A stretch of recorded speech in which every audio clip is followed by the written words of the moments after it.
Alright guys, Kyle.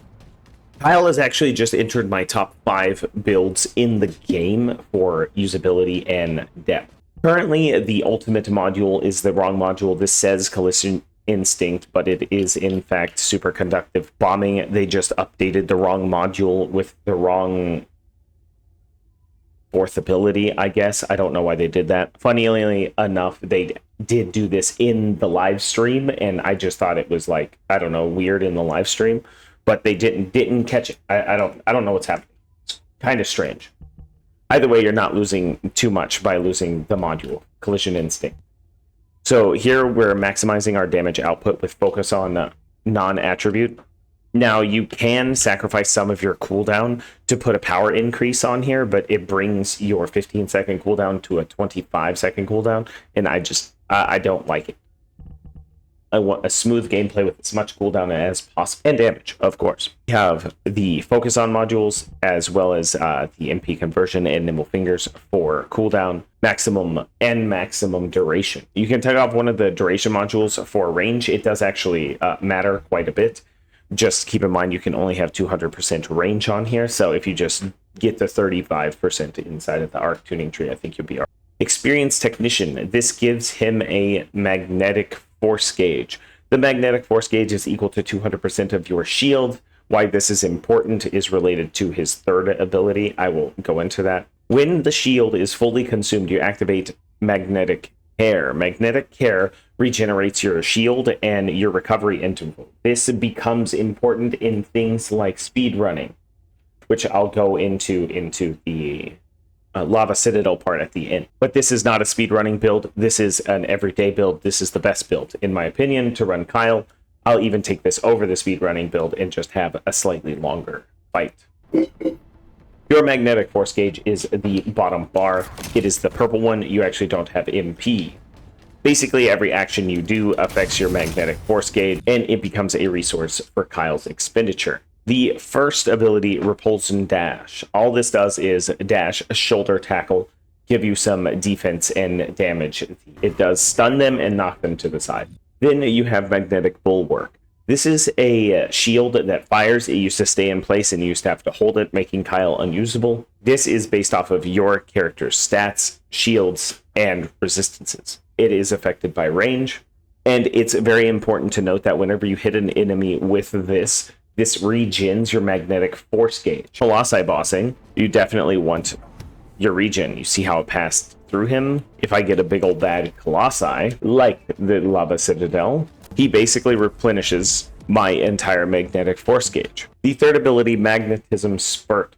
Magnetism Spurt is something people underutilize when they're playing Kyle. Not only does it do damage, a lot of people just want to spam it, but what it actually does is prevent you from dying. It makes you take damage using your magnetic force gauge instead of your shield bar.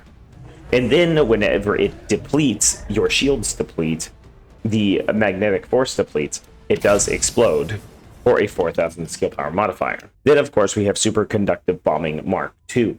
This is, in my opinion, the only way to play Kyle now. The amount of damage that comes out of here is absolutely bonkers. You get a 30% damage reduction while you're using him. They do, however, have a cost. They cost 500 magnetic force per bomb to activate, but if you use your second ability intelligently to increase your own magnetic force gauge, you don't actually run out of magnetic force gauge while your shield is plowing through enemies. So you do need increased shields, which is how I run. I like increased shields and HP conversion. You don't really need the HP conversion, but I do enjoy not getting one-tapped by some of the boss's stuff, in multiplayer specifically. And then we have the actual ability itself. If you're in dire need of magnetic force, spam your first ability. The total damage output on this build is around 24 million DPS if you're fighting a Lava Citadel creature. You can see how long that lasted. That one turnaround did 285 mil. Very substantial, very good build. Top 5 for sure. Now I'll go into the Lava Citadel build. All right, guys, we're gonna boss with the Isle build. As soon as this guy opens his mouth, he will do that. Aim for the weak points. You want to start with that nose cap bone. And then this thing, you want to hit it too when it pops out.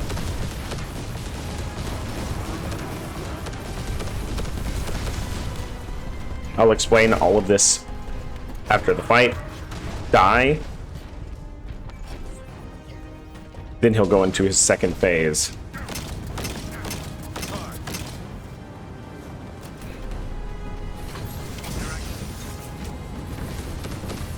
Whenever you activate the second phase,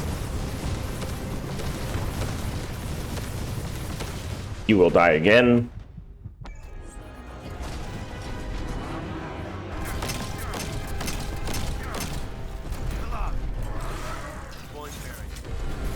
The more weak point coverages you have, the faster your run times will be, the better your stacks with the secret cardin are, the better your run times will be, the better resource management you have, the better your run times will be. All in all, Kyle is a very good bosser. I personally am not a fan of dying to reset your cooldowns. I think it's, I don't know, it feels cheap. The more you get it, the better you are. You know how this works with speedrunning. If you have full mage stacks and full secret garden stacks, and you can proc off your dangerous ambush, the bombs do about 4.4 million. The speedrunners online are in the sub-minute ranges with the same build, which I'll go into. My arc tuning is as such. They are super comparable, very similar. The only thing I would say you would get more damage out of is if you got the cooldown, you might have more consistent range. This is very important. Please have this on. This is the reason that you have conditional recharge as well as to stay alive, of course. So whenever you activate your fourth, make sure that you're almost dead. The tech skill power boost ratio is a ratio, not a skill power modifier. The inversion tree, as long as you have these last 5 maxed out, it doesn't really matter what these are. Tiny little bits of damage increase. You want tech and Colossus, of course, and then the mage set with shield on your mage set. If you don't have max shield on your mage set, it's actually not that big of a deal, but it's better than not having it. For Kyle's modules, they are right here. This essentially, you proc the ability with conditional recharge to do extra damage, and then you stack dangerous ambush with enlightened mage with your secret garden to do over 4 million damage a bomb. You definitely want maximum duration on here, and this is the ability that you want to die to reset your cooldowns. Personally, I prefer more cooldowns over dying to reset your cooldowns. So here I have focus on non-attribute, focus on tech. I play a multiplayer, so I like dangerous ambush. It procs the majority of the time. Duration modules are very nice. You can replace one of the duration modules with a range module. That is a very nice way to play. You often don't miss your shots, even when you like mistime them or misplace yourself when you activate your ult.